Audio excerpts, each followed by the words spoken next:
Okay, so welcome back to another episode of Wise Words Book Summaries. Today we are going to be summarizing Better Small Talk by Patrick King. So Patrick King is a renowned author, communication coach, and social skills expert known for his work in helping individuals improve their interpersonal communication and social interactions. With a background in psychology and extensive experience in coaching, he offers practical advice and techniques to enhance communication effectiveness, build confidence, and develop meaningful connections. So I guess no better way to start than just to get straight into it, right? Exactly. All right, so chapter 1, small talk. So the understanding that humans developed advanced cognitive capacities within complex social structures underscores the importance of collaboration in the emergence of language, empathy, and culture. However, this book highlights another essential aspect. While the presence of others is significant, the quality of our interactions plays an equally vital role in shaping our well-being and happiness. Research has unveiled a distinct correlation between engaging in substantive, profound conversations and experiencing heightened levels of well-being and happiness. Conversely, small talk, lacking in substance and depth, exhibits a negative association with well-being and happiness, detracting from people's overall happiness, which I think makes that's pretty common sense. I think. See, we all yearn for point C, where connections are established, and loathe being stuck at point A, where connections are lacking. Yet navigating the middle ground, point B, often proves challenging. So the key lies in finding a pathway through this intermediary stage. Yeah, I was going to say, I do wonder whether the sort of increase in the amount of people taking or doing, like therapy is because of this like lack of connection with other people. And like, it's almost like, I was going to say manufactured connection, but it's not necessarily manufactured, but it's like they're one of the few people I guess you can properly connect with and, say exactly what you think and feel without any sort of judgment. I mean, that is technically what the profession's meant to do. Yeah, I agree. It's a good point because I also wonder whether in this kind of digital social world we have very like surface level conversations, a lot of small talk, but no kind of like deep, meaningful conversations, and therefore lack that substance that we kind of need as Yeah. like human beings, like reaching each other on a deep, meaningful Yeah, I level. wonder as well because of just how public, I guess, some people's personal lives are. We're always consistently judging other people because we just see it Mm. all the time. And maybe because we always judge other people through social media because we're always presented with it, maybe we're worried then about being judged for our, actual life, which is different to what you see on social media. So we all just kind of almost like hide it because we're embarrassed almost because it doesn't live up, I guess, to what you see on Instagram or whatever, or all these people on LinkedIn are doing apparently so amazingly well.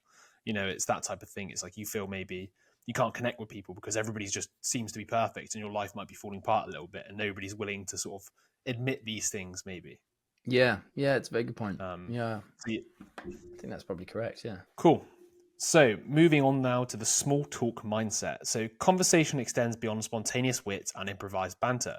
Few of us can sustain constant charm and spontaneity. However, what's sustainable, practical, and effective is preparing beforehand for social interaction. Priming yourself to excel in conversation is key, and we've covered this in the other three books or other two books we've last done, where preparation is, tantamount to success in spontaneity and small talk and conversations. Um, Surprisingly, thorough preparation can enhance spontaneity and relaxation. Thus, the initial step toward engaging banter and small talk is psychological readiness. Mentally warming up involves gently stretching and flexing our social muscles, ensuring we're ready for the interaction. If you constantly miss out on socializing opportunities, you might start believing you're bad at it or that people don't like you, which is a harmful trap. We often oversimplify socializing, assuming we're either good or bad at it. However, socializing isn't inherently easy or intuitive. Initially, we may prefer solitude over brief interactions with strangers, but research proves otherwise. Engaging in short bursts enhances happiness and social inclination, whilst also mentally preparing us for effective conversations in any setting. So, if your initial inclination is to shy away from initiating conversations or connecting with strangers, recognize that it's a natural bias to gravitate towards solitude. So then the question is, how do we overcome this innate tendency to avoid small interactions and prepare ourselves for more frequent and meaningful conversations? So this is where the concept of aiming for 10-second interactions comes into play. Whether it's a simple hello there or a brief exchange about someone's day, tailor the interaction to your comfort level. The key is to start small and maintain consistency in your efforts. This would be good for service workers like Mm. baristas, cab drivers, cashiers, and waiters who represent a valuable resource for practicing these social skills. Their job requires literally mandate courteous customer service. Therefore, it creates a safe environment for experimentation without fear of judgment. And that is a very good point. They're not going to be like, why are you talking to me? They are going to give you at Yeah. least a valid response or something you can actually work with, right? So yeah, an action step would then be to make it a daily goal to engage in a brief interaction with a stranger, preferably, I guess, like you were saying there, so a barista, cab driver, etc. And particularly before social events as well, to warm yourself up for conversations and develop a genuine interest in others. And it does just make sense with everything, right? We've talked about it so many times. Practice makes perfect. So getting out of your comfort Mm. zone and trying to have these conversations daily, even if it's for 10 seconds, like you say, suggesting here, is a great idea. And I do think that's a super tip, which is, doing it with somebody who has to literally be nice to you back will give you the confidence for maybe the people who aren't going to be so nice to you back. Yes, yeah, no, exactly. And I think there's also a bit in this where you're not looking at it as such an intimidating goal. You're reducing it. So by phrasing it as like a 10-second interaction, it's the same thing with like Atomic Habits, where you tell yourself, "Oh, I'm just going to do one push-up," and then you do the one push-up, and you're probably going to do more. In this situation, you're shrinking the intimidation of a goal of like, "Oh, I need to have a conversation," to something like, "Oh, I'm just going to say, hey, how are you? How's your day going?" Like something Yeah. really like hello there. It's really simple and it's short and it's less intimidating, and therefore reduce the friction to engaging in those short conversations and then getting you more familiar with it. So an exercise for reading Okay, out good. loud. So after you've chosen your excerpt, embrace exaggeration to the fullest, amplifying every emotion to the extreme. Scream, whisper, laugh maniacally, and let your rage boil over as you embody each character with zany voices. Seek emotional diversity, accentuating the highs and lows of the text to expand your range. Pay attention to your diction and enunciation, warming up your tongue to avoid stumbling in conversation. Select a passage with diverse dialogue to fully engage your vocal muscles. Monitor your breathing to ensure proper diaphragm engagement, allowing for confident projection. And remember, your voice, emotions, and breathing are intricately linked, enhancing your ability to convey a wide emotional spectrum. And lastly, experiment with pace to convey intensity, slowing down for impactful moments. So now let's dive back into the excerpt, utilizing all these techniques to elevate your performance to new heights. Compare your third rendition to the first and revel in the progress achieved through focused practice. And it makes a lot of sense. You want to try and find an excerpt that one has like a lot of options available so that you can exercise your voice in multiple different ways and really get engaged so that you can tap into all the different factions of your voice, and so that when it comes to actually, I don't know, having a conversation with someone, you're all warmed up, because you never know where it's going to go. So it's good to be nice and limber and ready for it. Yeah.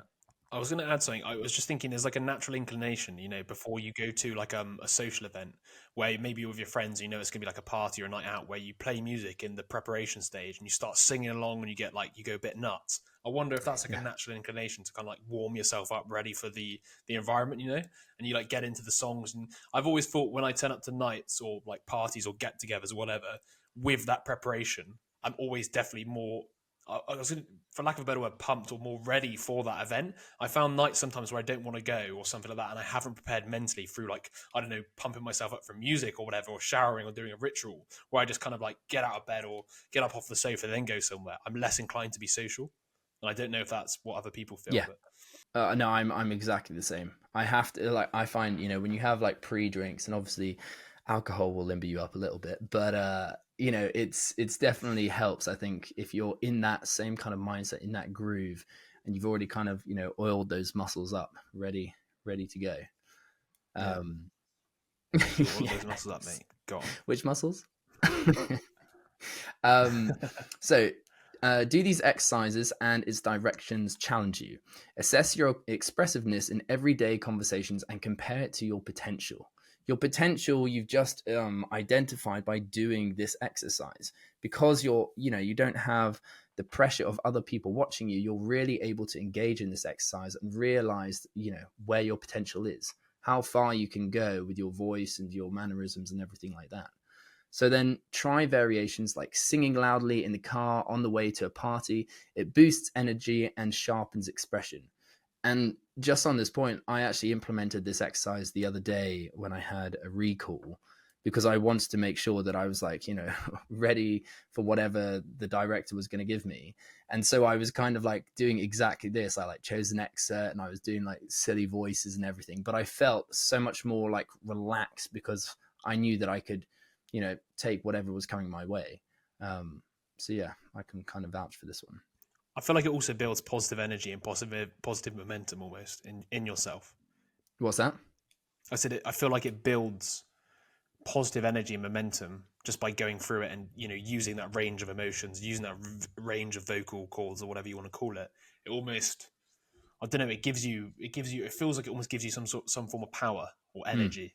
That's how at least it feels to myself whenever I do stuff like that. And I can even just imagine as like a thought experiment right now, like doing this exercise, like going through a conversation and getting proper into the sort of voice accents and the rage and then the calmness and just the ability to experience it all would be quite energizing, I feel. Yes. Yeah. Well, yeah, I felt that the other day. So yeah. Cool. So the next point is your conversational resume. And this, once again, has been kind of covered before, which is like building up a repository of stories about yourself or whatnot. So to excel in small talk, it's crucial to set the right mood. Conversation isn't solely about quick thinking in the moment. It's about building a repertoire you can rely on daily. So you can develop a conversation resume to draw from in nearly every interaction. And this concept serves two purposes. Firstly, it prompts self-reflection on what aspects of ourselves we find interesting and helps us to solidify our identity, quirks, achievements, and perspectives, fostering self-awareness and confidence. Secondly, it provides a ready arsenal of engaging stories, achievements, and viewpoints to rescue us from awkward silences in conversations. And an added benefit is that when you're prepared in advance, you can relax and exude confidence in the moment. To feel more at ease in social settings, it's beneficial to consider how you're perceived from the other's perspectives. Remember, if someone poses a question, you're not obligated to answer directly. Instead, you can steer the conversation towards topics you've prepared on your conversation resume. So, there are 4 sections to your conversation resume. So, the first one is daily life. This can include your weekend activities, notable events, your current week or day highlights, family, significant other updates, and work updates. I feel like we spend a lot of probably small talk with close friends around this area before we move into other stuff. Then you've got the personal, Yeah. so hobbies and interests, big passions outside of work, background information such as your origin, current location, schooling or job, and then also previous travels and social events. Moving on to number 3 would be notable. So notable events within your life. So 5 unique experiences, 5 significant accomplishments, 10 of your strengths. I mean, you don't have to do 10. You could just do 2. I mean, it depends how strong you Yeah. are in certain things. But there's just millions of different ideas here. So like the past 5 years of travel experiences, the recent social event attendances, 10 interests or things you cannot live without. And then the very last part is staying current. So this is knowledge around current things in the news. So top 5 current events of the week, 4 funny personal situations from the past week, 4 interesting things you read or heard about recently, etc., etc. Ignore the numbers. It doesn't have to be about the numbers. It's more just having 1 or 2 quick stories related to a current event, something within your life from the past, personal things relating to your hobbies and interests, as well as the daily life. And we all have, is like guaranteed, at least 10, 15, 20 different things in each of these different pockets that we could easily recall if we just prepared in advance. It just takes a bit of self-searching or whatever. It's not, it's with these as prompts. I don't see how you can't, mine your life. Yes, exactly. I mean, we kind of touched on these points in the art of explanation, the idea of having those like strands for the most kind of important areas of your life. In this case, things that are notable, your daily life, the personal aspects of it, or, current affairs. But essentially, if you have those strands and you've kind of prepared those, then you know that you can just pull them out of your back pocket and you're ready to go. It makes you look a lot better than someone who's like, can't think off the top of their head and has no stories that they can offer, and they're kind of just stumbling around a bit. Yeah, Yeah. I think it's quite interesting And as well. it's Before you go on to the next point, so, is one of the like when I've watched people I admire who are really good at communicating, so somebody like Rory Sutherland, for example, if you watch enough of his videos, you start seeing he's repeated him, or like he has the same examples, same stories across all the different podcasts. And it's just because he's prepared them, he knows them well, he knows how to deliver them in a funny way. And it's amazing because if you first discover him, you think, wow, oh my God, he's amazing. And he is. But it's more like, it's so interesting to see the actual, or the fact that he's actually prepared these miles in advance and he knows how to deliver them well. He's almost like, he does obviously add new things to each different interaction he has, but he always has these like core pillars that he almost relies on in sort of social settings. And I'm always like, okay, I respect that because he comes across so well because is polished almost, right? But it's polished in a way that's like natural. But I feel like you can only get to that stage maybe when you've said it enough times or you've come prepared enough. yeah, no, absolutely. I completely agree. The thing is that these points come up almost daily. If you talk to any kind of stranger, these points are going to pop up. So why not be ready? Why not have some kind of structure? Not plan it too much ahead of time and like word for word, but as long as you have like stories that you can pull out and you're very familiar with the topic and you know how to like kind of convey it, then it just makes you a lot better and more prepared and more open to talking about those things. Um, rather than like stumbling around and feeling a bit awkward because you're like, oh shit, like what should I 100%. say? You feel more confident too in what you say when you've done it many times. It's like, if you played a sport enough times, you like if it's tennis, if you hit like a million forehands, your a million and one is going to be pretty decent. Yeah, It's the same. it's just I find it so interesting that like we don't tend to apply. Except for you're probably not going to say it a million times. That Well, yeah, that might be a little too many. um, but yeah, it's just funny that like we don't apply this to the realm of conversations. We do it with everything else, but we just think that this is like such a natural talent. People who have the gift of the gab. But a lot of the time, when you see those kind of people who are naturals at this, it might have just like emerged their ability to do this. It might have just emerged as like almost a coping mechanism. They did this kind of behavior when they were younger, and they got like some kind of positive they got reinforcement rewarded from for it. it. Yeah, Yeah, exactly. yeah, exactly, Um, exactly. yeah, it's funny how we just overlook They that. almost like naturally stumbled upon the Mm, formula. Almost they naturally had one or two stories they told, which were like, oh wow, people are really listening to my story that's like this. So why don't I create more stories like this? Do you kind of get what I mean? They naturally discover it, and through positive reinforcement, they eventually hone those skills. And maybe that is what natural almost becomes like. It's like they just got lucky to hit the initial yeah, structure correctly, and then kind of learn from that. And whereas people who maybe initially didn't set off with the best structure or the best way of presenting something, or they then don't get the positive reinforcement, they get the negative reinforcement, and then all of a sudden they're scared to even speak about it because they've never ever felt the I don't know the reinforcement from having a positive story or conversation because they've just never done it, and it's not for lack of talent. It's just the fact they've never started off with the correct like framework in their brain, which is just yeah, 100%. Yeah, so it's these are all skills at the end of the day that you can improve on, and I think it's telling for yourself that sure. you can improve at these things that is like almost the first step, right? It's that growth mindset. Yeah. Um, So, next point, conversational stages. So, consider conversations as unfolding in 4 distinct stages, each progressively delving deeper into intimacy. So, the initial stage is small talk, characterized by exchanging pleasantries or engaging in general chit chat. Keep the topics light and universally relatable, such as the weather or current events, to establish positive rapport. I mean, the British are so good at bringing up the weather. This phase is about making initial contact rather than delving into personal details, so maintain a friendly demeanor and avoid intense topics or prolonged eye contact. Moving on to the second step, fact disclosure. So here you share basic details about your life, work, interests, or current activities to foster trust and confidence. However, refrain from expressing strong opinions or emotions at this stage. Allow the other person to gradually get to know you and adjust the depth of your disclosure based on their response. And we've all met those people that sometimes they're just like so open, and you've known them for like 2 minutes and they start talking about some traumatic thing that happened to them when they were like 5 and you're just there and you just don't really know how to respond because you don't know anything else about their life. Yeah, awkward. So then the third step.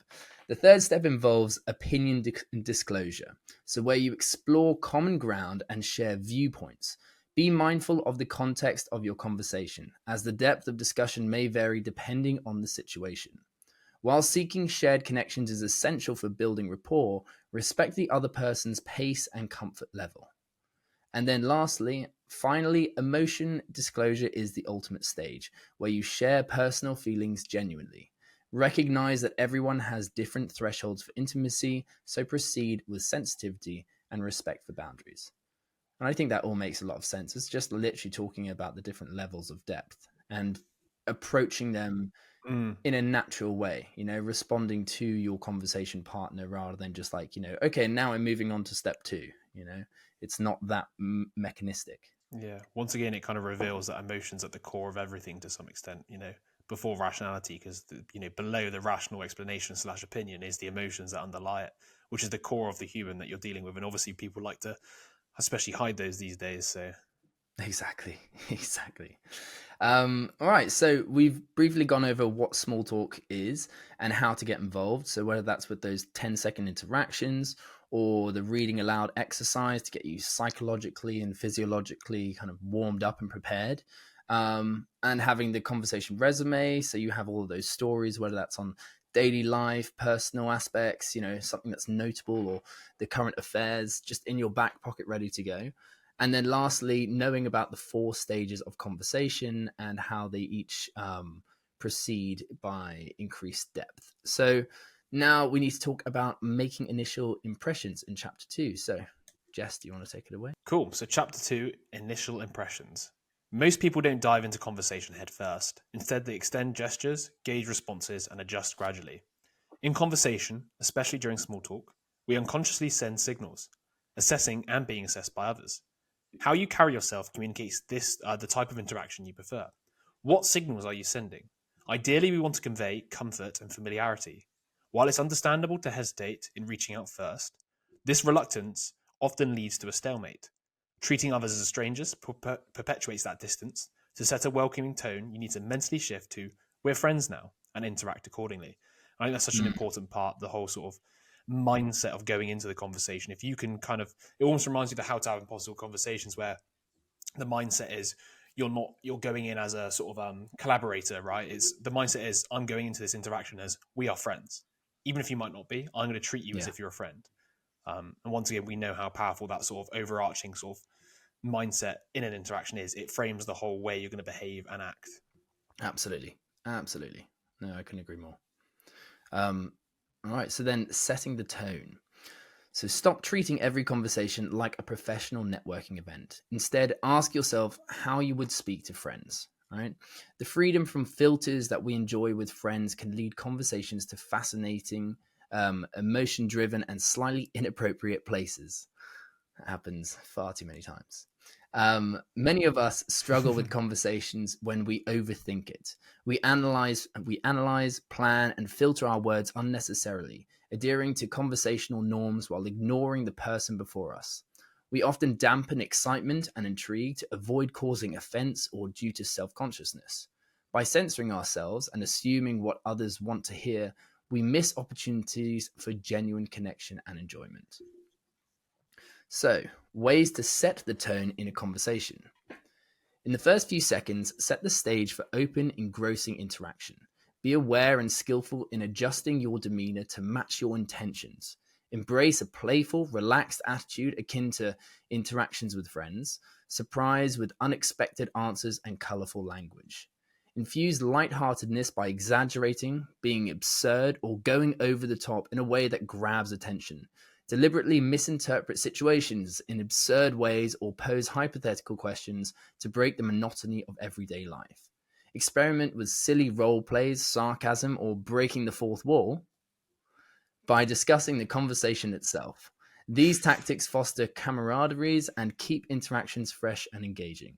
And I think that is that's such an important point, to kind of like get someone off guard a little bit. like break their expectations of you. You don't want to fall into that stale conversation where you're just like, hi, how are you? Yeah, I'm fine. How are you? Yeah, I'm good.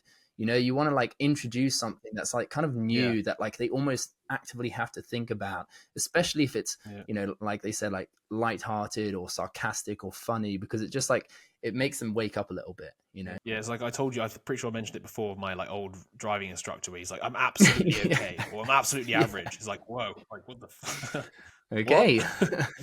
I'm unbelievably okay. It's like, oh wow, that's a lot of mismatch there, but it's do, okay. do you think he was trying We to can deal signal with that. something to you, Jess? Like, Jess, I'm having an issue here. And you're like, oh, okay, he's absolutely okay. Help me. I'm going psychotic. And I'm teaching you how to drive. Yeah, no, but Oh it does. dear. It makes you No, I perk don't up a know. little I bit. think he was just trying to be different, mate. Just trying to stand out, and he did. He made it like I'm still talking about this. This is the only person I've ever met who's done like a weird reply to it, and I've Yeah. always remembered it, and I've actually Yeah. respected it. Like it's not. I always bring it up because I think it's funny. Like it's great. It was fantastic. Like I still remember this poor guy. Like Yeah.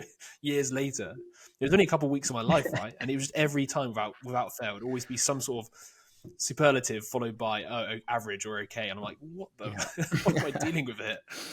No, but I think it is a very good point. And I, once again, another thing that I implemented the other day, because you know you want to be in my audition, because you want to be memorable, right? You want to do something that the casting director can remember you by. And so for me, I was kind of implementing this, like, what can I think of? Because they give you an opportunity to be like, oh, say something about yourself. So don't just be like, hi, yeah, I'm Tristan, I'm blah blah blah.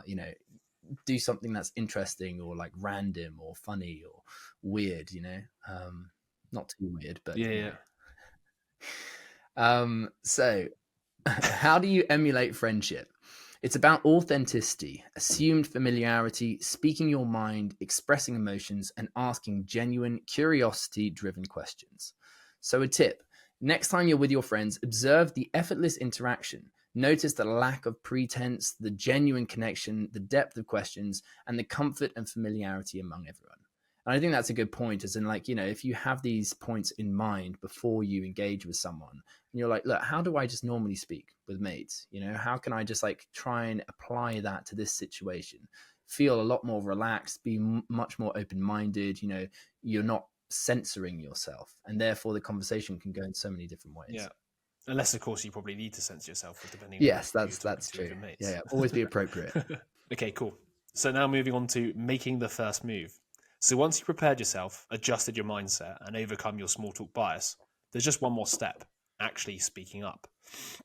So our discomfort often stems from the fear of interrupting or inconveniencing others, leading to a negative feedback loop in our minds. We worry about being perceived as weird, creepy, or rude, and fear annoying others or intruding on private conversations. Despite these fears being unfounded, they hinder us from effortlessly breaking the ice. To overcome this, we must find tactics to challenge the judgments and assumptions we make about ourselves when making introductions. And this is quite interesting because I remember reading a book on sales, and he was talking a lot about how most cold calls, the main reason people are scared of it is they're scared of the reaction of people because they're scared that they are interrupting somebody's Mm, day, and it is more the idea of interrupting somebody that bothers them the most. I thought that's quite yeah. interesting. How that is the fear. So, how can you begin to feel comfortable with breaking the ice? So, by doing it indirectly. In other words, having a pretext or justification to initiate conversation. Once you've identified a reason, approaching someone or interrupting becomes much easier. This approach provides a sense of one of your favorite words, or two words, Yeah. plausible deniability, giving you a legitimate reason to start a conversation without coming across as rude or strange. So here are 3 indirect methods to break the ice and feel at ease. Number 1 is seek objective information or opinions. Something like, excuse me, do you know what time the speeches begin? Or, excuse me, do you know where the closest Starbucks is? Then number 2 is comment on the environment or context. So, did you see that piece of art on the wall? What a crazy concept. Or, this is an amazing DJ. All the rock ballads of the 80s. Oh, why do you keep bringing up rock Yeah. ballads of the 80s? Anyway. So these are statements that invite comments. They're not direct questions. And then number 3 is find a commonality. Something like, so who do you know here? Or how do you know Jack? These commonalities serve as instant conversation starters because they inherently prompt a clear response. And I think this is quite cool to have this idea of, like, a few questions, whether it's, seeking information for something or other, or an opinion, commenting on the context and the environment you're in. Oh, it's loud in here, or the classic English, oh, the weather's crap. And then finding the commonality as well, such as social gatherings, like, oh, how do you know the person whose birthday it is, or how do you know? Oh, I just saw you speaking to him. How do you know him, etc., etc. And this is almost like this hope. I hope this gives people the idea that there is plenty you could potentially talk about. It's just finding within the environment what it is that you want to decide as the reason for the interruption. Yeah, exactly. And I guess people would feel comfortable with different ones. Some people might feel more comfortable with the weather. Some people might feel more comfortable being like, oh, how do you know that person? Exactly. It depends on your personality, I guess. Yeah, no, it's a good point. And I think, touching on the previous point about, we fear interrupting people, I think also just try and look at it from your perspective. If someone was going to ask you a question or strike up a conversation, like, are you really someone who's like, shut the fuck up, who are you? Most people aren't like that, and you wouldn't be like that. Most people accept any kind of, oh, hi, how The only do time you Jack, see people like that usually is in the movies, when you have somebody who's like such an exaggerated version of a narcissist that it becomes like it just doesn't really exist in the real world. And if there is, it's an exception to the rule almost. It's very rare. Yeah, and even if it is, that you probably shouldn't be friends with that person or even try conversing, because if they're that dismissive, they're probably not worth having around. Exactly. All right. So find similarity. God. Recall the last time you met someone new, perhaps at the networking event or a social gathering.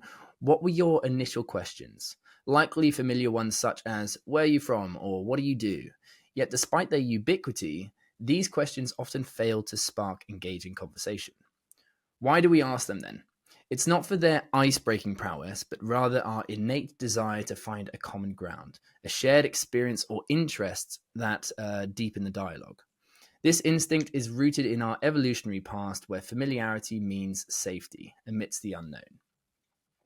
So, discovering even a single similarity with another person triggers a cascade of positive perceptions. We see them as kindred spirits, extensions of ourselves. It's a testament to our primal urge for connection and belonging in an uncertain world. And I think, what's the word, Jess, from Age of Propaganda? The Falloons. The Grand Falloons, the blue shirt boys, right? Like, that's it. You're finding something with one similarity, and it doesn't matter how stupid it is or how irrelevant it is, it still makes you see that person in a more positive light. Unless the thing that you share similarity is something that you fundamentally hate about yourself. But anyway, while small talk questions serve as a common tool for uncovering similarities, there exists more effective and engaging methods for discovering shared interests and connections with others. So, effective ways to discover shared interests. So, number one, searching for similarities. One effective approach is by asking insightful questions and using the responses as a springboard to uncover connections, no matter how subtle. Inquire about people's interests, passions, and perspectives to gain a deeper understanding of who they are. This approach necessitates looking beyond our own perspectives and recognizing that people often share common attitudes, experiences, and emotions. We just need to uncover them. However, we must exercise caution to avoid alienating others or avoid putting them on the spot. Instead of pressuring them, let the conversations flow naturally, allowing for genuine engagement and connection. So, for example, like, hey, have you seen X, Y, and Z series? And they say no. And they're like, oh, yeah, you should definitely see it. It's the best thing in the world. I can't believe you haven't seen it. And they keep going on about it. It's like, still haven't seen it, mate, So you want to kind of open the conversation so that you can allow a lot of people in and they can actually have a response to it. And then number two, creating similarities. So this can be achieved through mirroring, matching people's body language, voice tone, speech pace, and overall demeanor, a technique known to foster positivity and rapport. Furthermore, mirroring extends to verbal expressions, encompassing tone, inflection, word choice, slang, emotional cues, and energy levels. And secondly, sharing a substantial amount of personal information can also create opportunities for similarities, often surpassing typical disclosure levels. So if you're open about particular topics, you're kind of giving them content, you're giving them hooks, and you're hoping that they will, bite, and they'll be like, oh yeah, no, I share that as well. So that's how to create similarities. And then the last point here is mutual dislike. So mutual dislike can also serve as a potent bonding agent. Put simply, shared aversion can generate a sense of excitement that rivals, if not surpasses, the bond formed through shared affinities. And I can vouch for this. When like you've never even spoken to someone, but you're both complaining about something, and it's just like suddenly your best mates. It's just like, oh, I hate this. Yeah. It's so funny. Yeah, it's so funny. I do worry about the potential of that though, because that's also how I think wars begin. Yes, Mutual dislike. We both don't like these people over there. Okay, let's rile each other up to the point of war. Oh It's the god, same mechanism, just that was like Mussolini and Hitler, and they're just like, God, I fucking hate England. Yeah, mate, I fucking hate them too. Yeah, literally. Oh god. Literally. So yeah, cool. Moving on to the next part, which is manufacturing connection, which kind of sounds very nefarious when you say it like that. You got to manufacture it. So, despite your best efforts, some individuals may not readily engage, choosing to keep their distance. However, it's important not to reciprocate their reserve, as their reasons are often unrelated to you. In a way, this situation requires creating a connection from thin air. This is where the art of elicitation proves invaluable. Elicitation involves using a conversational style to prompt people to share more. Crafted statements can trigger a desire to respond, fostering engagement effortlessly.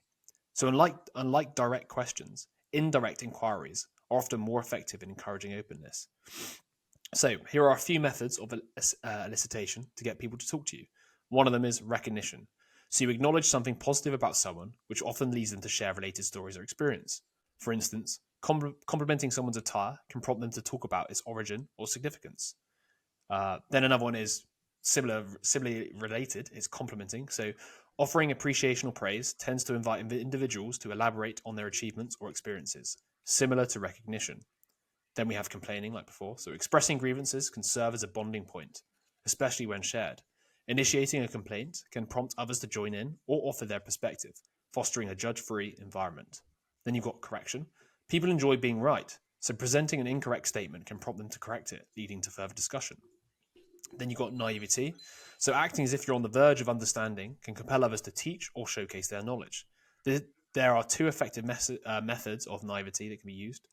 So one of them is assume their response to a question and react accordingly. Something along the lines of, so I heard the project didn't go smoothly at work. The person replies, yeah, not great. Then you reply, I heard things were going well until the hiccup at the end of the quarter, but it's understandable given the project's complexity. Or another way is to anticipate their response and continue elaborating. So, how was your vacation? I can imagine it was tough dealing with the challenges of ... and then the person replies, well, actually, and then explains. These methods utilize people's desire to correct misconceptions, even if they prefer not to discuss certain topics, which I think that's, a very useful bunch of sort of techniques. I think, for me at least, I think the complimenting one's probably a bit better. I mean, obviously, complaining tends to work. We always complain about the weather here, and I don't know, and politics probably as well. People like to complain about, so that's a good one. But then you just don't know the other person's side, so maybe complain about something universally seen as bad, which is such as in England is always like crap weather, right? And then if it's nice, you're like, oh, it's so nice. Maybe we could grab a beer or something like that. Exactly. And it's funny because I like the naivety too. Okay, these can kind of be perceived as being a bit manipulative, which I understand, but also I think if it's for good intentions, as in, I've been in multiple situations where it's just you and the other person, they're not really giving, and you're in a scenario where there's no one else around you, whether you're at a job or something, you kind of want to strike up a conversation, but they're not really someone who engages much. These things do actually help kind of just ease that atmosphere, because once they start talking and they open up a bit, then you can actually start, engaging properly.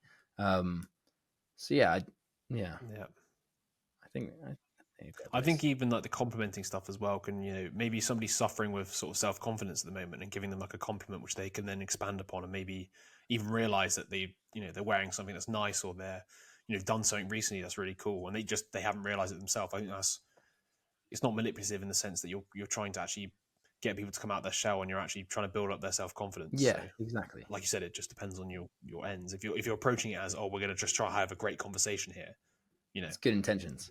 I don't see any problem with it. Yeah, cool. So after knowing all this, you should be able to make a great first impression, whether that is by setting the tone, as we discussed that a bit earlier, then making the first move, so you can break the ice by seeking the objective information or opinions, commenting on the environment or the context, or finding a commonality or finding a common enemy if you want to go to war. You can search and create similarity, especially if you can bond over something you both dislike. And if all else fails and people still don't want to talk to you, you can use the elicitation techniques, such as compliments, recognition, etc. So once you've made your 5-star impression, it's time to become captivating in chapter 3. Yeah. So chapter 3, how to be captivating. So to foster connection, we've discussed the importance of establishing a friendly, open tone, seeking or creating similarities, and employing elicitation techniques when necessary. However, these interactions can be elevated by honing our storytelling skills. Storytelling is a powerful tool in crafting engaging conversations, capturing attention by artfully narrating past experiences in a compelling manner. So, a life of stories. To improve your storytelling, we must recognize narratives in daily life. Anything can be a great story if it's told well. Mini stories, like anecdotes and conversations, make interactions more engaging. They offer insights into storytellers' thoughts, feelings, and personality, fostering connection and relatability. Craft these mini stories beforehand to have compelling anecdotes ready for common question. But what exactly constitutes a mini story? It's not the mundane exchange of what you do. I'm a marketing executive, for example. Instead, it's about injecting anecdotes into such conversations that grab attention and spark further engagement. For example, I'm a marketing executive. Last week, we had a client who threatened to send bodyguards to our office. I usually handle client relations, but moments like these make me wish I were more involved in the creative side. I mean, that is instantly more interesting than, I'm a Yeah, marketing executive. So bolting on, something that's happened in the recent, maybe it's a crazy client or just something that's out of the ordinary that they might not expect related to your job title is obviously going to make your conversation more interesting immediately. exactly. Um, so, things to keep in mind when constructing your mini stories. Craft brief 3-sentence narratives for common conversation topics like your job, week, weekend plans, hometown, and hobbies. With that, I only have one problem, which is I don't know if I have the time to craft the story for every Yeah. weekend. Like, I'm going to craft the story for this weekend to tell all the people I speak to, which is none at the moment because I'm stuck at home. But when sharing a mini story, you need to acknowledge the questions before diving into the narrative, ensuring it's engaging and self-contained. And then within these stories, you need to utilize all five senses to vividly describe experiences, fostering deeper emotional engagement for your storytelling. But yeah, I think that's a really good point where it's like, you should have mini narratives or mini stories related to, in my head, your job, Mm. your hometown, and your hobbies. Less so the weekend plans. I think that's a bit hard to do, unless, of course, you've got like, this weekend I'm seeing my boys, and last time I was with my boys, we did this, this, and this, and this. Got attacked by like a jaguar or something, Yeah. beat up a bear with my bare hands, that type of stuff. Yes, exactly. And I don't think you have to apply all of this, but I think if you get into the habit of, you know, slotting things into a bit of a story structure, then it starts to build that ability for you to just naturally structure things like that. You don't have to prepare it ahead of time. You can start to say things in a Yeah, structured way, in a story like a structured way. Um, and I think that's quite an important skill to be able to, build. yeah, for sure. So the 1-1-1 method. In conversation, one effective storytelling method is prioritizing the discussion afterwards. This approach doesn't require lengthy or intricate stories. Instead, it emphasizes specific details that resonate with listeners without the need for multiple parts or stages. This method emphasizes a story with one, a single action, two, encapsulated in one sentence, and three, evoking one primary emotion in the listener. Your main objective isn't to seek applause or admiration, it's to create a comfortable, enjoyable atmosphere and facilitate enriching conversations. If interruptions occur during your story, condense it to essentials and encourage shared dialogue rather than monopolizing the conversation. And remember, one action, one emotion in one sentence. The 1-1-1 method advocates starting your story as near to the conclusion as feasible. And this makes a lot of sense. It's like you want to start a conversation, right? It's not just a monologue, you going on for hours, right? You just want to introduce something interesting and that obviously that you're interested in, that you're passionate about or whatnot, so that then others can actually engage as well. And this seems like a pretty good method to just bring it up quickly. Yeah, for sure. And I think, once again, it's similar to before, where it's like you need to have these sort of pre-planned for these sections, such as your job, your hobbies, etc. It'd be good to have, like, it's not exactly much work, I guess, condensing certain things you're interested in, or interesting things that happen to you into this Yeah, format. exactly. So yeah, next we're moving on to the story spine, which I believe actually we did touch on the think faster, talk smarter. Yeah. I think that is. We always get those the wrong way around. But anyway, in that book, we definitely covered roughly, and I believe it could be exactly the same, to be honest, but the story spine. So the story spine serves as an enhanced and expanded iteration of the 111 method. So the story spine comprises of 8 essential elements. So the first part is the once upon a time. This is the story's beginning, setting the context, introducing the characters, and establishing the normal reality. Then you have the everyday, which is further establishing the routine, often with characters experiencing boredom, sadness, or curiosity, setting the stage for change. Then the next part, which is probably one of the most important parts, is but one day a significant event occurs, disrupting the character's world and prompting a deep emotional response. Then you have the next step, which is because of that. So consequences arise, leading the main character to take action and propel the story forward. And then repeatedly, it's because of that again. So complications escalate, stakes rise, and the plot thickens, drawing in additional characters and intensifying emotions. Then we have the third because of that. The narrative continues to unfold with increasing complexity and depth. And then until finally, the conflict is resolved and the story concludes, satisfying the audience's anticipation for resolution. And then you have the happy ever after, I guess, or the and ever since then. The story is brought first full circle, outlining the new normal and possibly imparting a moral or delivering a punchline. And obviously, you can subvert potentially this structure, but as a very basic one, it's something like, once upon a time, this was happening and it continued to happen. One day it changed, and because of that, this happened, and then this happened and it was resolved or unresolved, depending upon how, if you want people to sign in for series 2. Yes. But, Yeah, exactly. I think just being familiar with that structure once again, and it comes back to, is it think faster, talk smarter, the idea of just accumulating these different structures. And if you're familiar with them, then you can pull them out when it's appropriate. And, you've done that prep ahead of time. So now it makes it look like you're, quite spontaneous, but also quite charismatic. And yeah. So inside stories. In every conversation, there's a standout moment, a high point. Well-told stories often claim this spot, creating emotional impact and intrigue, laying the groundwork for future connection. Revisiting this peak later resembles a deconstructed inside joke. So how to create an inside joke? To create an inside joke, recall the conversation's high point later on. Use callbacks to reference earlier topics in the current discussion. This technique involves revisiting old topics in a new context, often leading to a positive response. And, I think most people can vouch for having done that, where, you just bring something up and you bring it up over and over and over again in different contexts, and it just becomes this kind of running joke, and it's quite funny. But no, I'm sure you all have it, and you almost do it almost. I was going to say naturally. I think it does happen naturally within friendship groups. Always re-refer to things that have happened in the past again and again and again, because they're in on the joke. It is very similar to the Grand Falloon technique, where they refer back to an identity that they've all or an experience they've all shared, and that builds into their collective friendship, because it's like, oh, we did that together. Yeah, let's repeat it again. So the ones who are in on the joke can laugh about it, and everybody else is like, what are these guys on about? Yeah.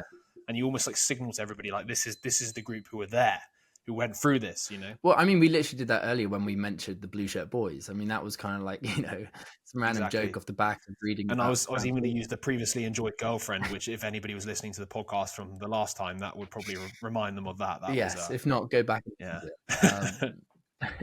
This is PTSD. Cool. So moving on to the next part. So asking for stories. So what about prompting stories from others, ensuring they experience the same satisfaction as you can when a story connects? Being a good conversationalist involves not just speaking well, but also sharing attention and allowing for a balanced exchange. So how do you graciously invite others to share their experiences? It's all in how you ask. So instead of seeking a simple answer, prompt with questions designed to elicit storytelling, such as, could you tell me about a moment from your recent project? What were your thoughts and how did you navigate through it? Reporters excel at providing individuals with the context and boundaries to encourage extensive storytelling. So at times we feel we're carrying the weight of the conversation while the other person isn't contributing much. However, this perspective overlooks the possibility that we're not making it easy for them either. It's possible we're not asking the right questions, leading to a lackluster response. So to ensure smooth conversation flow, it's essential to collaborate with your partner, provide support, offer cues, and facilitate engagement on both sides, not just yours. Stories are often personal, and revealing, offering insights into emotions and values. Contrasted with closed-ended questions, story-inviting inquiries deepen connections. For example, instead of asking, "What do you do?" try, "What's the most exciting part of your job?" By deliberately seeking stories aligned with what you know about the person, you show that you listen to their past experiences and values, fostering a deeper sense of connection. And that kind of reminds me a little bit of the inside joke, but being able to refer back to a previous story somebody's told you about their job or something that happened, or even being like, "Oh, you're in another situation where you're with somebody who's you've previously spoken to, who's given you a great story." You can be like, "Oh my god, tell Liam this great story that you just told me," and you can kind of use that as almost like a compliment that show that you really love that story, and obviously build up the confidence and connection with you. So Yeah. now we can look onto some guidelines of when you should prompt someone for stories. So number one is ask for a story. Number two is be broad, yet provide specific directions or prompts. Number three is inquire about feelings and emotions. And number four is offer directions for expanding answers, along with multiple prompts, hints, and possibilities. If needed, you need to directly prompt with phrases like, "Tell me a story about that." For instance, "Tell me about the time you ... Did you enjoy that?" rather than "How was it?" Or something along the lines of, "You seem focused. What happened in your morning?" instead of "How are you?" You need to leverage people's inclination to talk about themselves to foster these deeper connections. And it does make sense. And I do agree with his diagnosis here, where it's often more the person who's speaking with that person's fault for not asking Mm. good enough questions than it is them. Because if they are really timid and shy and they're just responding to the "how are you" sort of things with like rote responses that most people do, it is your fault for asking those crappy questions, and you need to use better questions and also try to be more interested in what they have to say, which comes from the whole did you enjoy that? Most people are just like, "Oh, how was it?" And they'll be like, "Yeah, it's Yeah. right." Yeah. Did you enjoy that? Yeah, I enjoyed it. Most people are going to elaborate on it. They'll be like, "Yeah, no, you know what, I did enjoy it because I did this, this, and this." Whereas how was it? They just be like, "Yeah, it's all right, it's fine, Exactly. I think it's good." asking questions that I catch myself doing that all emphasize the time, to be emotional responses, like you said earlier, emotions are at the root of everything. So if you can ask questions that, fair. bypass everything else and go straight to the emotional response, then you get them to naturally be more invested. If they're going to respond to you, Yeah. then yeah, I think they'll become more invested in the conversation. Yeah, for sure. For sure. And the last point we got here before the next chapter is pinning the tail on the donkey. I quite like this idea, actually. So here's a quick tip to demonstrate engagement and show you're contributing to the conversation. So pinning the tail on the donkey. The donkey represents someone else's story, and the tail is your addition to it. This technique not only allows you to contribute, but also signals to others that you're actively listening. It transforms the conversation into a collaborative creation. Essentially, you're amplifying the impact of their story by adding your perspective. When crafting your tale, though, focus primarily on the emotion conveyed in the story and amplify it with your comment. But it just shows that you've been Yeah, making sure. actually listening, and that you want when you contribute to something like Yeah, that. And you were kind of just talking about it just before. You bring up the inside joke once again. If that's off the back of their story, it just shows that you're actually invested. You've been listening, and you're willing to contribute even more. yeah. I think another quite a nice way to do it would be something along the tale could even be like a recognition or compliment. So you could use the tale something as, "Wow, that's really really impressive. I respect what you've Yeah, done," or whatever. It could be something that allows them to feel good in the story that they've told, and then also feel safe that they've told it, in my head as well. Because quite a lot of people, maybe if they've said a story and they've built up this thing, they might be a bit apprehensive towards somebody's reaction to it. But if you're like, "You know what, that is like, wow, that was so interesting. Like, it was awesome that you did that. I can't believe you did that. I wouldn't have done that. You must have been scared," or something like that, or "You must have, yeah, been brave," or whatever. yeah, I think that's a good way to it's a pin very good point. the And I tail. I also think when some people are like revealing, and they might reveal something, and then other people like don't respond to it well, but like aren't very receptive. And so you can start to see it in that person that they're like, "Oh shit, I shouldn't have opened up about this, or I shouldn't have said something like that." And so Yeah, you being there to be supportive of them and be like, "Oh no, actually, like I rate that. I think that's like quite a cool thing." You can normally tell yeah, if that exactly. person values it, and it means something to. Yeah, for sure. No, it's a good way to do it for sure. I do like the sort of like the analogy of the pinning the tail on the donkey. I'm sure people are familiar with the Mm. game. So yeah, now knowing all of this, people will be begging you to join their campfire so you can tell them a cheeky story or two. And some of the ways that you can do this are the applying the 1-1-1 method, which you covered, the story spine, which we covered before, but also re-encountered again today, You've got the creation of inside jokes and making sure you refer back to some of the stories that be been previously talked about. But it's also important to remember not to hog the limelight and instead pass it over to others by asking them for their stories. And I think that's the key part of this part. It's, not just taking, or not just, obviously you're going to create all these stories for yourself, but realizing that you've got to let other people tell you their stories too. It needs to, as you say here, ebb and flow. So now we're moving on to chapter 4. Yeah. So chapter 4, keep it flowing and smooth. The dislike for small talk stems from its potential for uncomfortable and uninteresting conversations. Avoiding it leads to a lack of skill, creating a cycle where you miss out on its benefits. Here are a few additional strategies to elevate small talk beyond its typical limitations. So, to create motion. Conversations thrive on movement and progression. Without it, they risk becoming stagnant and losing interest. Just as stories captivate with their evolution, conversations should feel purposeful and dynamic. Intentionally guiding dialogue towards new destinations ensures vitality and engagement. So here's an example of how to create motion in a topic such as the weather, which is a favorite of ours, isn't it? So shift to a related weather topic, or dive deeper into weather beyond superficial remarks, or share a personal weather experience. Inquire about favorite weather types, discuss the emotions weather evokes, share nuanced opinions on weather phenomena, pose imaginative hypothetical weather scenarios, and reference external sources like articles or friends' statements on the weather. And although this might... Do not give this to an English. Do not give this to an They'll be Englishman. talking for There'll be hours. too much stuff. There'll be too much stuff to talk about. The funny thing is about this is that although this is like, how to, direct a conversation, it's like for an English person, it's just deep and meaningful conversation. This is it. This is as good as it gets. What is your favorite weather experience? I like it when the sun comes out every once a year. But it is like, although it sounds silly, it's a very good point, because you realize that there are so many different avenues that you can just bounce off. From one particular topic. We're talking about you can weather. even do stuff like, did you see that study that the relationship of like sun to happiness? You could go into all of this sort of stuff. Anything, it's. And I think your imagination. I think this is such an important point, and definitely a structure that you should get familiar with. The same thing with like, you could talk about the context of something or the commonality, but this is very good because it just allows you to go anywhere. Because sometimes you're like, oh shit, I don't know much about this topic, but actually you realize that you could go anywhere with it. Stagnation often sneaks into conversations, leading to lackluster interactions. It's an easy trap to fall into, relying on the other person to carry the conversation. To keep conversations dynamic, explore different angles and perspectives on the topic. However, beware of over-planning, as it can hinder spontaneity and natural flow. So the dangers of planning ahead with fixed ideas and destinations in mind.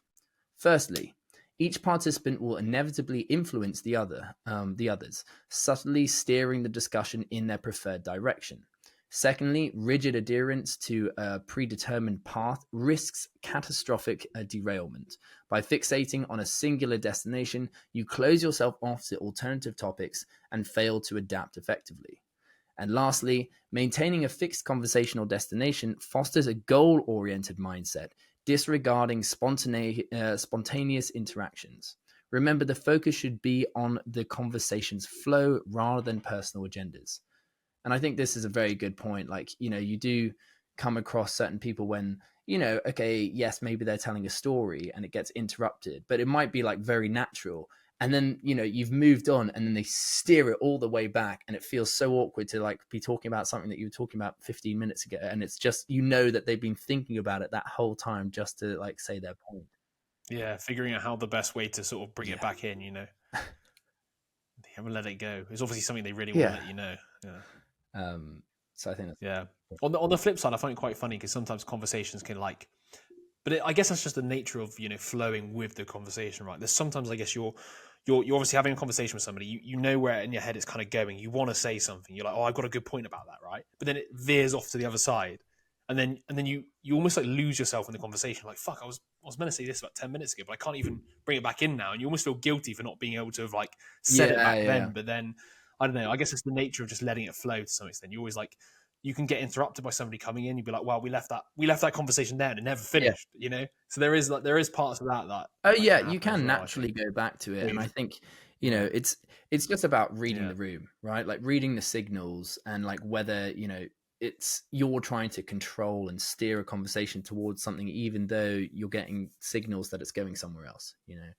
Go with the ebb and flow, be yeah. open, be And I spontaneous. guess signals of the signal sometimes, if let's just say you might be somebody who repeats yourself a lot with or maybe really, really wants to reiterate a point in a conversation, but then you can sort of, like you said, see the signals of people trying to change the conversation by, taking little bits of what you're saying and trying to go off in a different direction. You're like, no, come back here. I want to tell you about this and this. And Yeah, um, yeah, that's what you get, I guess, when people say like this person's monopolizing the conversation. It's like they're just consistently bringing it back, and we're trying to detour off and have a bit of fun with it. But every time it's like the dictator of the conversation, like, yeah, no, come back here. We're going to talk yeah, about this. yeah. So yeah, cool.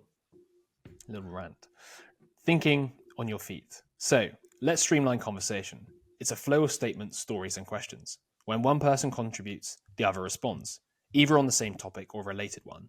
This is where free association shines. It's a conversation, essentially a series. Sorry, isn't conversation essentially a series of free association exercises? Which, to be honest, I do agree with, especially on those times when you get lost in the conversation. Let's just say when you wanted to say something, but you end up going down this rabbit hole and you can't find your way back, right? So, for example, if someone mentions motorcycles and you lack experience with them, what do you say? Instead of dwelling on your lack of knowledge, focus on the word motorcycles and freely associate 5 things related to it. By disconnecting from past experiences, you breathe new life into the conversation. So engaging in free association is easier than crafting responses. It allows you to detach from statements and explore subjects creatively.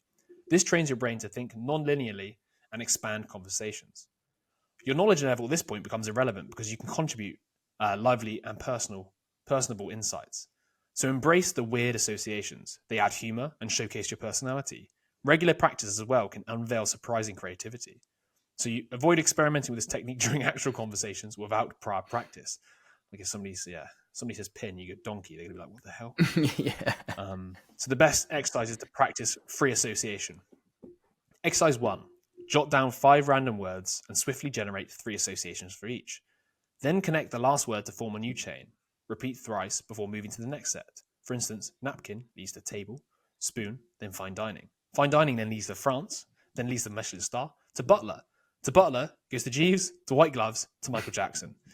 It's a long way of getting to Yeah. Michael Jackson, but napkin to Jackson, like it. Exercise 2.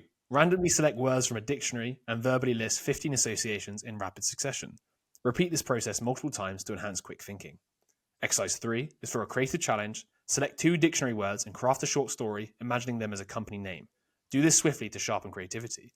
And exercise 4, lastly, pick 5 random words and swiftly weave them into a cohesive story. Speed is the key to enhancing creativity. Despite initial challenges, consistent practice will yield significant improvement over time.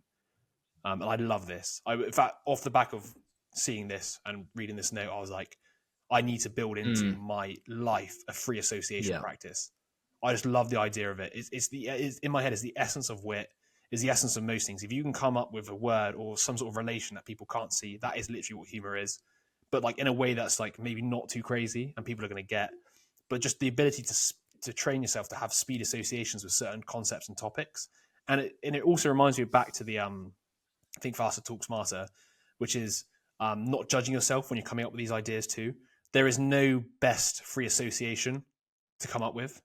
There's just links. Like there is like, I mean, even this one, like napkin table. I mean, that's a very generic connection. Like it's almost a boring Hmm. connection, but it led to Michael Jackson. So it's like it's actually really good in the end game. It's just like don't give up, even if it's so obvious the connection, like B yellow or something like that. Yeah. It's you just got to continue with it. And I love this idea of just practicing like I think comedians must do this. They must just sit there, or have done in the past, just train consistently how to like be quickly attach certain associations with Mm. certain things, and they probably pre-plan some of that association. In fact, in the comedy books I was reading, one of the ways they talk about like creating jokes in the first place is literally doing free association from a concept, finding some concepts that are like slightly linked, and then linking back and creating a joke related to it. And I'm like, okay, that kind of makes sense.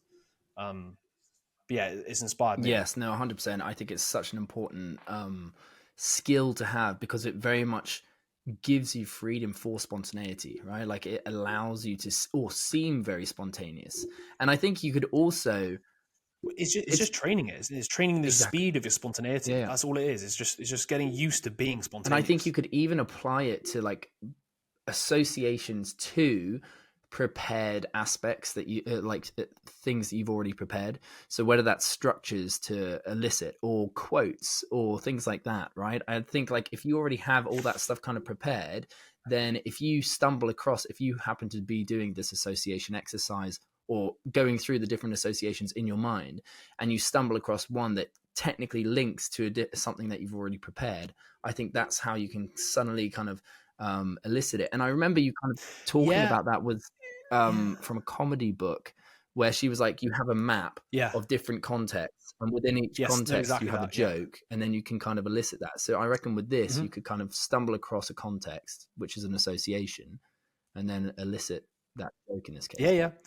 I think also what it does off the top of my head as well is it allows you to strengthen the less strong associations. So like when you're first doing it, right, you are picking these broad associations which are kind of roughly there as links, and you start, the more you start doing it, the more you start linking certain topics to certain things. And therefore I think, for example, maybe like a bee, you probably have like honey, yellow, Mm, black, or something like that. But if you do it enough times, you start having like 7 concepts related to B, and then all of a sudden you're more creative because every time somebody mentions the word B to you, you've not just got the main ones, you've actually strengthened outside of the box, and you can reference them quicker than somebody else can because you've done this practice of strengthening these associations, which you've just either. I mean, most people no, don't do that. Like I don't do that. I don't sit here and think, what can I associate with like a candle or whatever, and then go off and think about it. But if you did over time, I can imagine you could build up a massive web of connections that other people mm-hmm. wouldn't have access to, or technically do, but they don't spend Yeah, the time connecting it. And that kind of excites me because it's almost like you're creating a multi-dimensional thought in your head, because beforehand it was one dimensional, was candle, table, I don't know, like glass cylinder, the thing I'm looking yeah, at right now. But like, if you can start doing things that other people can't see, you have a multi-dimensional view because you're like, okay, there's a candle, is that, but there's also got these other connections that are going off, and I'm quick to think about it because I've practiced thinking about it. yeah. Because I feel like, yeah, I don't see how it wouldn't benefit anybody to go through this procedure of just randomly thinking of words related to the word or the thing in front of them again and again. Yeah, no, absolutely. I mean, it kind of reminds me. Have you played the game Codenames? No, what happens in it? I think I It's might have kind of like actually. there's two teams. There's a bunch of cards that are laid down, and the cards have like Yep. certain, let's say, pictures. And Yes. No, I know exactly the fact. I do know the game. The person in front of you says like a word, and you have to try and match the word to as many exactly, different things. And you might hit a guy who's like a yeah, spy, right? And he yeah, kills yeah. you or So the something. person has to think of like the Yeah. best association to as many cards as he wants you to get. To get all of them, Yeah, yeah. without you getting Yeah. someone else's cards as well, and it like kind of trains that once again. Trains that No, I knew. association I skill. actually only played that quite recently. Yeah, but that is actually a great example of how you could. Yeah, Yeah, I love that. I was actually funny enough off reading this earlier. I was looking for association apps. yeah. There must be apps where you can Are just there like any? write down associations, like write down as many associations to this one word as possible in 20 seconds, and I just type it out and Did whatever. you find any? There must be. No, I Ah, didn't. That's the what I found ones that trained. I guess it wasn't as creative because it gave you a word and then gave you like okay, 20 fine. to choose from. So you could obviously choose maybe 5 out of the 20, which still would, in my head, strengthen your Mm, association like connections. But it's not the same in my head as just going whatever you could think yeah, of. Because that's, for me, this is what this exercise is. It's not just the limitations of here's 20 choices. It's literally here's a name, boom, anything, go, and then just figure yeah, it yeah, out. But yeah. No, yeah. Very good ability. Very good thing. for sure, it's something I'm just going to try and build into my routine now. I like it. It's basically training creativity in my head. Exactly. All right. So then on to helpful acronyms. So HPM, SBR, and EDR represent 9 versatile response strategies for any conversation. So HPM. HPM, short for history, philosophy, and metaphor, offers 3 approaches to responding in a conversation, drawing on your personal experience and perspectives. So, history involves sharing personal experiences related to the topic at hand. For example, recalling a skiing trip. Like that reminds me of the last time I skied, blah, blah, blah, blah.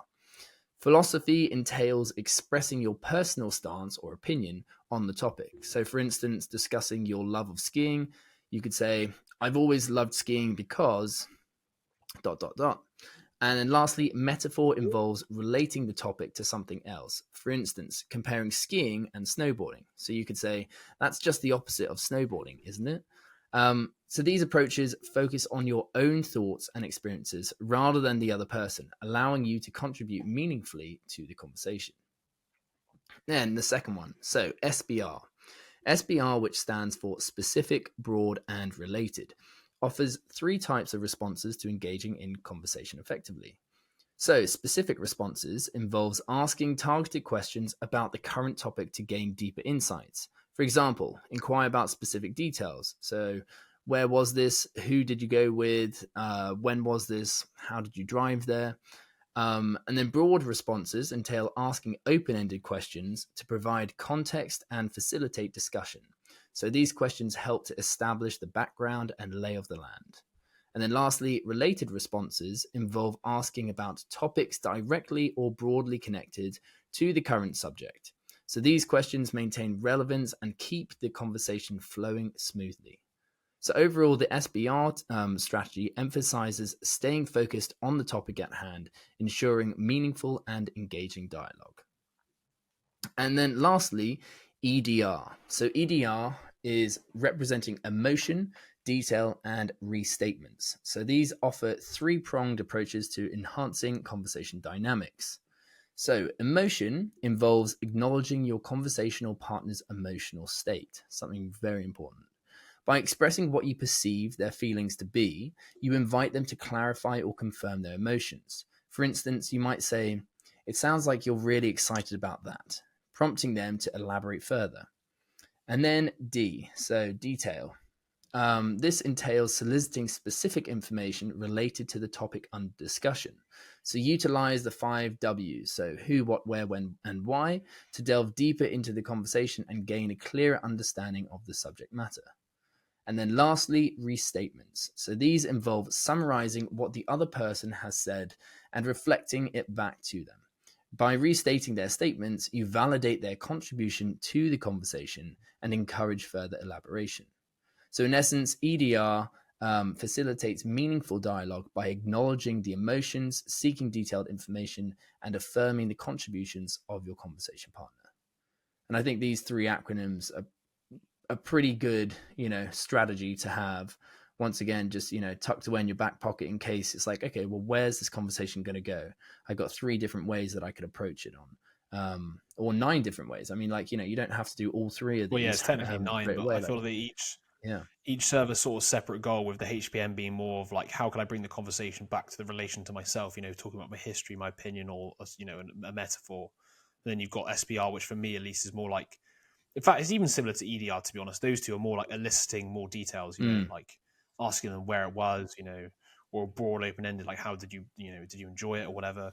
So I see them as almost like there's 9, but they also serve 2 different purposes in my head. One of them is to more like get more specificity out of the person or more information, and the other one is more to relate back to yourself and provide, maybe some sort of support that you're like, oh yeah, I completely understand where you're coming from because I did this, or exactly.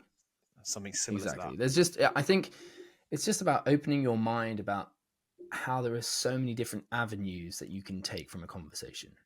A lot of the time that we can Yes. convince ourselves that there's not many places to go and then you get stuck, but actually all of these just show that there's just so many different ways to go about continuing a conversation or going into new areas or diving deeper. You've got breadth and you've got depth, and there's so many options. Yeah, I wonder if like you could, from like an actionable perspective, you could literally go into a conversation being like, right, today I'm going to do HPM. I'm going to make sure every time, or not every time, because that'd be always bringing the conversation back to yourself. But I'm going to try and implement whenever somebody says something to me, like if it's available to me, I can then link it to my history because I've done what they've done in the past, or maybe just like say my opinion on what they've done, etc. And you can just practice doing these until they become second nature. That you either jump in with history, you either jump in with the philosophy, or you come back and ask a specific question. Like for me, the even easier one, instead of talking about yourself, if most people don't want to talk about themselves, would just be the SBR, sort of specific, broad, and related. Just ask them more specific questions. I was skiing. You're like, when? When did you go skiing? Oh, recently. Oh, that's really cool. What was the weather like? Yeah. That type of thing. And they just start painting a picture of what it was actually like. Yeah, no, absolutely. Absolutely. Yeah, so these tips and tricks will help you to keep nimble and adaptable to anything your conversation partner kind of throws at you. We covered how to take control of a conversation by not letting it stagnate and instead, intentionally guide dialogue towards new and more interesting destinations. We talked about how not to plan too much and try to control the conversation and force it into areas. We talked a lot about how to practice the free associations and how that's so important for a conversation because it opens up so many different areas that you can go. And then, which is also in line with the 9 versatile responses that we just touched, the 3 acronyms, HBM, SBR, and EDR, as once again, they just allow you to go down so many different avenues in conversations. So with these, you can now become versatile and adaptable to the breadth of a conversation, but now it's time to focus on going deep in the next chapter. So we've got chapter 5. Go deeper, be better. And my sick mind wanted to put be bigger, but it's okay. We'll just ignore that. Associations, mate. Go deeper, Associations. be bigger. Yeah, that's it. No, I was literally just thinking, how sick is my mind that my first free association to go deeper, be better was go deeper, be bigger. But it's okay. I forgive myself. So the oldest trick in the book. One of the simplest ways to win someone over is by freely and promptly offering compliments. Contrary to the old adage, flattery can indeed open many doors. Considering the positive thoughts we often have about others, expressing them aloud is a natural step forward.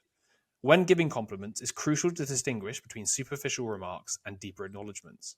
So, superficial compliments, like praising someone's appearance, can feel insincere and lack impact over time. For more meaningful compliments, focus on qualities or actions individuals have control over or consciously chosen.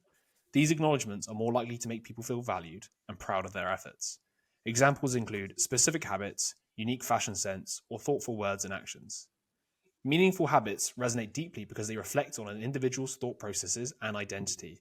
These compliments acknowledge choices made to represent personal tastes and values, rather than their superficial attributes. So compliments like this address a fundamental human need for attention. To offer more meaningful praise, consider recognizing aspects beyond the typical compliments someone receives. Highlighting, for example, people's idiosyncrasies fosters genuine appreciation for their unique traits, whether mental, emotional, or physical. And I think that's a double-edged sword because if said in the wrong way, it almost feels like you're taking the piss. So when acknowledging idiosyncrasies, ensure your tone and body language convey genuine admiration, devoid of any judgment. Because you can probably come across in the wrong way maybe if you say it in a way that maybe seems like you're taking the piss or just have it not in agreement, almost like your body disagrees with your mouth. Well, yeah, I think if it's something that they're not used to being complimented about, because I do really like that point of like identify something that a lot of people would kind of glance over and not really comment on. And if you can, and it's something that that person genuinely likes about themselves, then I think it will land really well. But it will also, I think, kind of shock them a little bit that you're complimenting them on that, which might make them appear a bit like defensive and be like, oh, okay, is this a joke? Are they taking the piss? But I think if you convey it in a quite like genuine tone, then and that you reaffirm that no, I'm being serious, like then I think it's quite a good point. Yeah. So 2 ears, 1 mouth. God, all my associations are just getting off now. Regrettably, some individuals view conversations solely as an outlet for their own thoughts and emotions. They may enter with a predetermined agenda or simply be preoccupied with their own affairs, neglecting to inquire about others. If someone answers your questions without reciprocating interest in your well-being, they ought to listen more. And if that describes you, it's time to become a better listener. In conversation, it's crucial not to simply wait for your turn to speak. True listeners entails clearing your mind of preconceived responses and tailoring your reply directly to the speaker's words. You aren't listening with an aim to respond, you are just listening, and then later you are responding. And I really liked that quote. I thought that was good. If you stay silent just to wait for your turn to speak, you're not truly engaging. Conversations require collaboration, not monologues. Interrupting can alienate your partner, so align your actions with your intentions. Here are some guidelines for interruptions. Only interrupt if you strongly agree and can finish their sentence. 2. If you do interrupt, immediately ask them to continue and redirect the focus back to them. And 3, use the 2-second rule. Pause for 2 seconds after they finish speaking before responding. And I think those are some, straightforward common practices to go by. So you know how good it feels to express and explain yourself, so don't rob others of that same experience. Ensuring that someone feels they have the spotlight is distinct from simply giving it to them. Treat others as though they are the most captivating individuals present and demonstrate genuine appreciation for learning more about them. Yeah, that links very nicely into the how to win friends Mm. and stuff. Is sort of like not stealing the spotlight, letting somebody else, be the, I guess you, for lack of a better word, like leader of the conversation or the prize almost. Well, yeah, I think the emphasis is on collaboration. Why else have a conversation otherwise? You don't just want to talk to someone just so that you can Yeah. Oh yeah. speak. Like the whole point of it Just so you can tell them about your life, right? doesn't make Yeah. any sense. So it's a two-way street. Both people are involved, and if they're engaged, then they're kind of receptive and reciprocating from the other person. Yeah, for sure. Cool. So after those dodgy sort of headlines, we're moving into a better one. So ask better questions. A well-crafted question sets the stage, establishes rapport, intrigues, propels dialogue, and demonstrates attentive listening. So you need to try these 6 strategies to build depth and improve intimate relationships. So number 1 is pose open-ended questions that delve into reasons, stories, emotions, and thought patterns, rather than simply seeking factual information. Number 2 is probe beyond assumptions by asking for explanations, beliefs, or underlying assumptions. For instance, inquire about how conclusions were reached or what distinguishes a particular situation. For example, how did you come to that conclusion? Or what makes this particular situation different from normal? Or even what gave you this idea? Number 3, seek multiple perspectives to gain a comprehensive understanding of the broader context. Encourage discussion on alternative viewpoints or potential consequences of different approaches. For example, is there another perspective on this situation? What are some of the things someone disagrees, with you would say? What would happen if someone did this differently? Number 4 is use follow-up questions to deepen the conversation by linking responses to previous discussions and prompting analysis or connections between ideas. For example, what you just mentioned about not fully understanding computer technology reminds me of what you said about not doing well in school. How do these relate? Number 5 is embracing moments of silence to allow space for reflection and new insights to emerge. Offer gentle encouragement or affirmations to signal openness to further exploration. And number 6 is encourage self-discovery by prompting individuals to reflect on their experiences and draw their own conclusions. Instead of imposing viewpoints, foster introspection with questions like, what insights did you gain from navigating the Amazon River? I quite like that one a lot, actually, which is like, let people, you've just been to this beautiful country. Tell me more about the culture there. Do you know what I mean? They're in the best place to give you that rather than you imposing your viewpoints. Like, what did you make of it? Like, I would love to know what you actually think rather than me being like, yeah, it's fucking amazing there. Like, the food's really great. And then be like, what do you think? You've almost like preemptively given them an opinion and therefore they're unlikely to be like, oh, yeah, no, I actually didn't think it was that good. You kind of need to open with the, what did you think of it before you impose your perspective? Because otherwise you're going to taint their response. Yes, absolutely. I think a lot of the time we can resort to giving our own opinion, which, makes sense. It's like, oh, I'm trying to make sense of what you're telling me. So I'm going to tell a story about how I went to the Amazon River, right? It's like, oh, yeah, I remember being there, blah, blah. But you also take away that person's opportunity to tell them and tell their story to you. And it's almost like you want to hear them first before butting in. And then, like you just said, you could make it slightly awkward for them, or then they don't want to open up about something, or you've just talked about it, so what's the point in them talking about it? You kind of rob them of that opportunity to some extent. Yeah, for example, and yeah, you almost change the dynamics a little bit. I do quite like this. These points here are very similar to the how to have impossible conversation. Sorry, like the whole probing for underlying assumptions and gauging or trying to get them to think of alternative perspectives. Yep. So I do like this. This is very similar to some of the other ideas we discovered, which is good to know because it always usually means there's some essence of truth to it if multiple people are discovering the same ideas again and again and again. So we're naturally inclined to discuss our own experiences, but there's value in exploring topics outside of ourselves.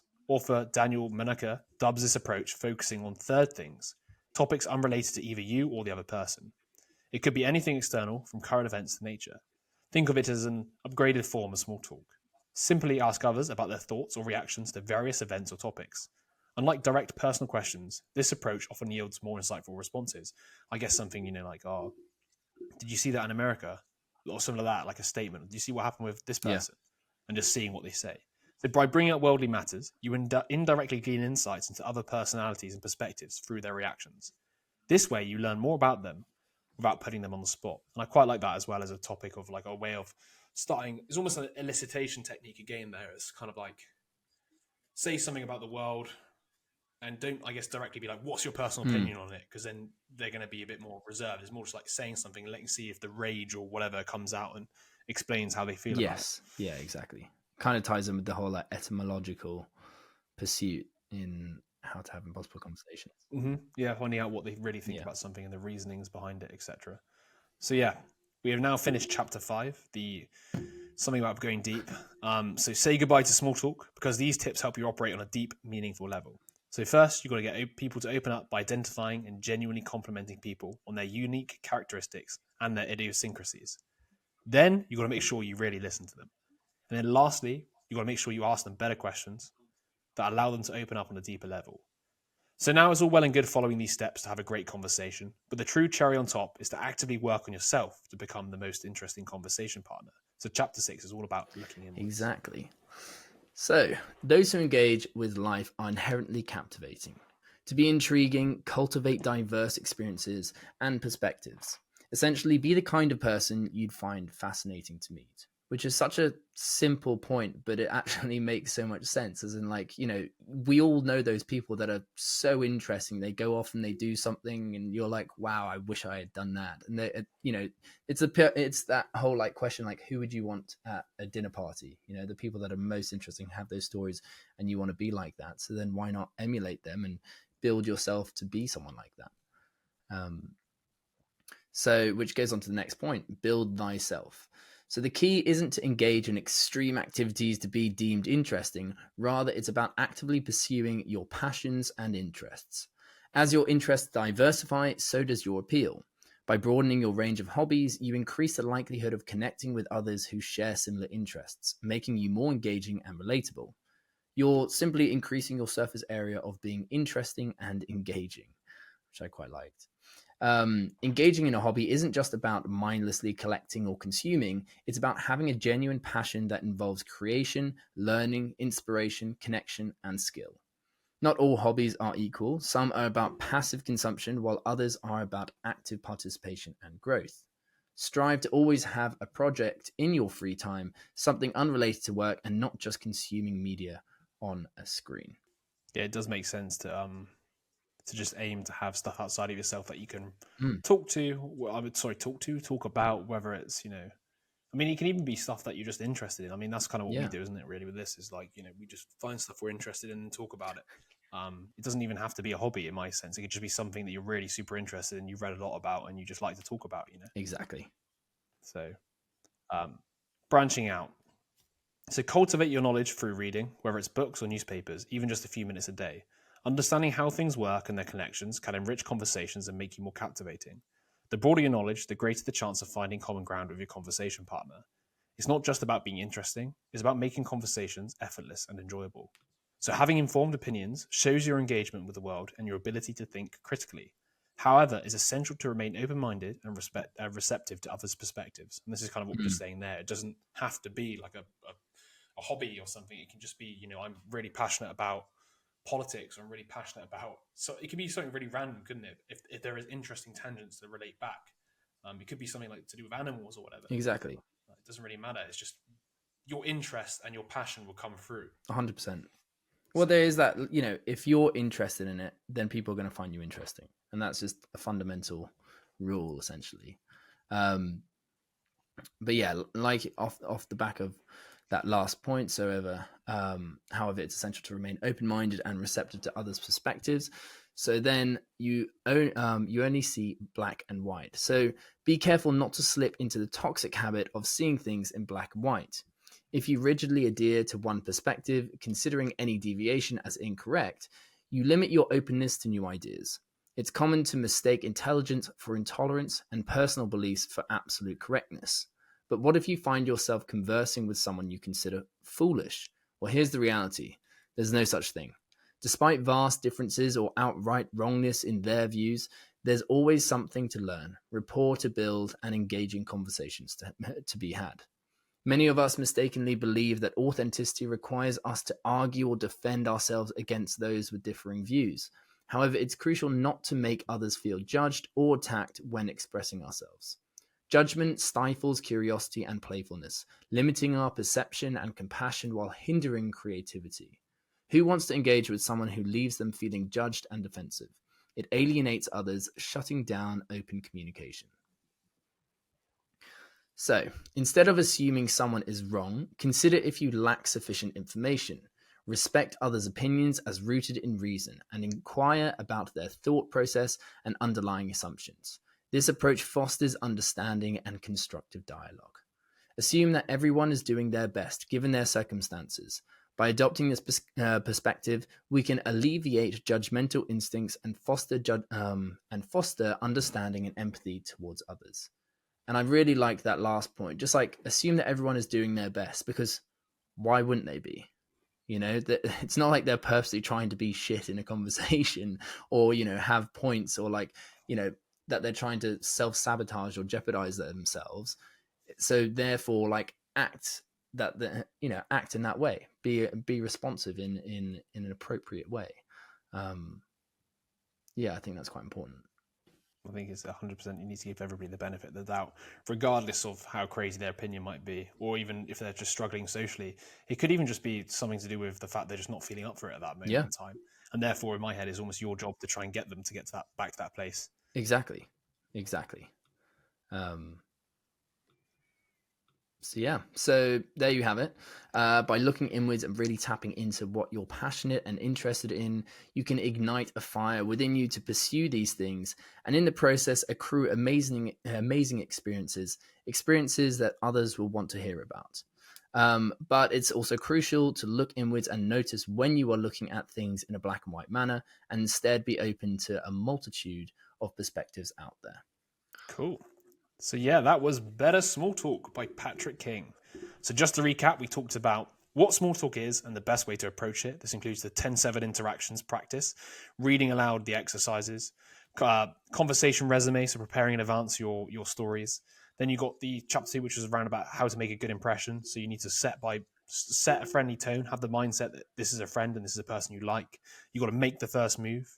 You got to practice breaking the ice, search for the similarities, and elicit responses. You then got to learn from chapter 3 about how to be captivating. So this includes creating some stories, creating inside jokes, and the importance of asking the other people for stories. Then you got chapter 4, which is how to keep a conversation flowing. So intentionally guiding dialogue to the new destinations, remembering that it's not about planning too much, and practicing your free association exercises to keep your mind adaptable. Then we got to go deeper in chapter 5. So paying compliments to people's unique characteristics and idiosyncrasies, really listening to them, and learn how to ask better questions. And then lastly, we covered in that chapter the looking inwards. So you've got to build yourself to actually be somebody who's interesting. So expand your knowledge and your experiences, and remember to consider all perspectives, and don't look at the world in black and white. And to be honest, that's a very good way to live life in general, about the not looking in black and white. Great book. It's covered a lot of the topics we've already covered in our communication series, but there is little tidbits. I guess the overarching principles of it are the same across all these books, which is the sort of practicing, having some form of preparation, having the mindset of wanting to speak to people. And it's just the only differences between these books in some sense is just the little techniques and tricks and tips that, we covered the story spine before in other books, but the idea here of having a bunch of story resumes and the 1-1-1 method, that wasn't covered before. So there is new stuff here, but they're all very similar. Yes. Yeah, and the thing is that these points, they're very actionable. They're very easy to implement.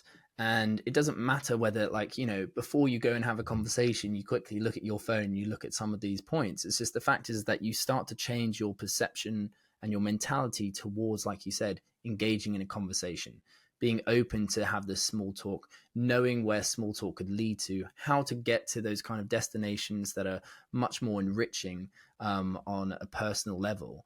And yeah, so I think, you know, it was a good book from that point of view, because it's just very, very implementable. Yeah, I really enjoyed it. And that's what we like. That's what we like in our books, especially around, I guess, in topics like communication, whereas less Mm, philosophical and less worldview building is very much more like what are the sort of things we can do from day to day to increase our ability to speak to people, etc., and be more convincing, persuasive, whatever you want to call it.